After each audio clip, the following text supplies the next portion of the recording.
Je suis en train d'écrire un livre et c'est pas une blague alors que je suis dyslexique et c'était impossible jusqu'à il y a à peine quelques semaines. Et ça, c'est grâce à l'avènement de l'intelligence artificielle et de ChatGPT. Alors, j'utilise ChatGPT, bon, il y en a plein d'autres, hein, mais moi c'est celui-là que j'utilise parce que j'ai commencé il y a très longtemps à être dessus, maintenant je commence à savoir le manier. Alors il y a plein de débats qui peuvent se faire, c'est est-ce que c'est vraiment moi qui écris un livre quand c'est une intelligence artificielle qui écrit à ma place? Tu vois? Alors, je te vais donner ma réponse, c'est la mienne, hein, t'en penses ce que tu veux. Mais moi, je pense que c'est mon livre.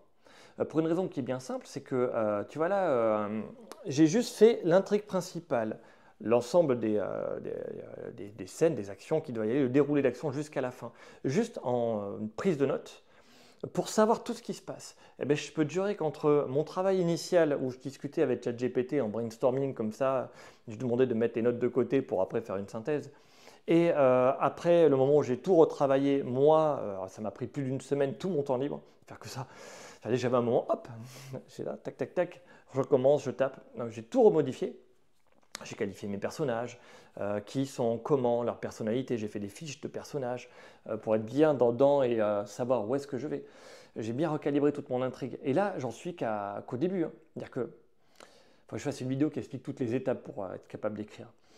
Mais tu vois, j'ai tellement travaillé mon truc que dans mon intrigue, dans la personnalité de mes personnages, qu'est-ce qu'ils ont fait, quoi, comment, c'est vraiment une œuvre à part entière.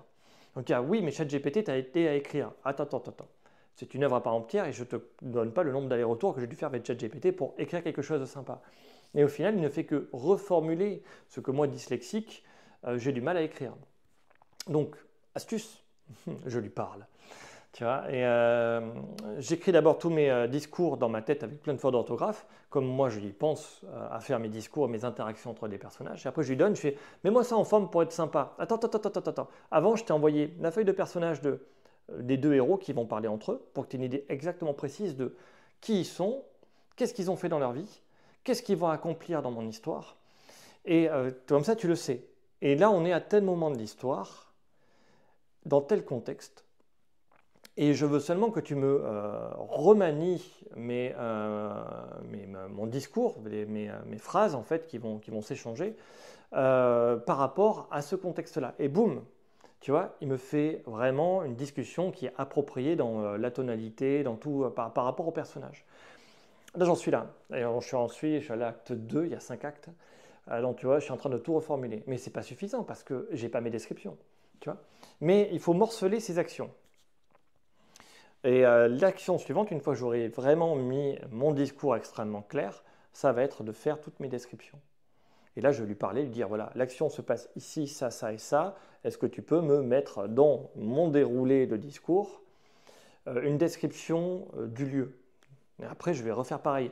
Et maintenant, j'aimerais que tu me rajoutes une description, de ce que pense le personnage, parce qu'il y a un personnage principal que l'on suit, ce que pense ce personnage de cette discussion, ses commentaires intérieurs. Ouais, mais en fait, il se passe ça doit être ça c'est ça. Parce que bon, tu discutes, mais il y a toujours quelque chose de caché en dessous, il y a toujours une symbolique, des idées. Tu vois, quand quelqu'un te dit quelque chose, tu interprètes toujours ce qu'il te dit. Tu vois, quand il te dit ah, j'ai faim. J'ai faim, mais tu vois, tu étais en train de boire un café dans un date avec une personne pour la première fois de ta vie, tu es en train de rencontrer quelqu'un, tu es en train de discuter avec, tu vois, tu es en mode séduction par exemple, hein, où tu es là pour séduire quelqu'un, pour voir si elle te plaît, la personne ou pas. Eh bien, tu te rends compte qu'il y a une alchimie qui est de se plaît, la personne te dit ah, ben en fait, j'ai faim. Ça veut dire tout simplement, ben, j'ai envie de passer plus de temps avec toi pour faire connaissance, tu es quelqu'un qui m'intéresse, est-ce qu'on peut manger ensemble, tu vois? Est-ce que du café qu'on boit pour faire connaissance, on peut passer à faire un dîner ensemble et de ne pas passer 10 minutes ensemble et dire bon finalement on ne se plaît pas, mais à dire ouais c'est bon, l'étape où on se plaît elle est là, on s'entend bien, on se plaît et on va essayer d'aller un peu plus loin en mangeant ensemble, tout simplement pour voir si on se plaît plus en termes de discussion, plus profond ou autre, les bonnes manières, la manière de bouger, voilà. J'en passe et d'autres.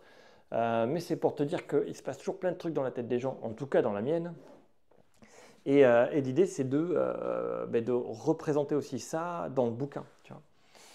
Mais le plus simple, c'est que je vais essayer de te faire 2-3 étapes pour comment est-ce qu'on fait pour écrire un livre avec ChatGPT, pour t'expliquer comment est-ce qu'on fait. Voilà, c'est plus simple, je vais essayer de faire ça.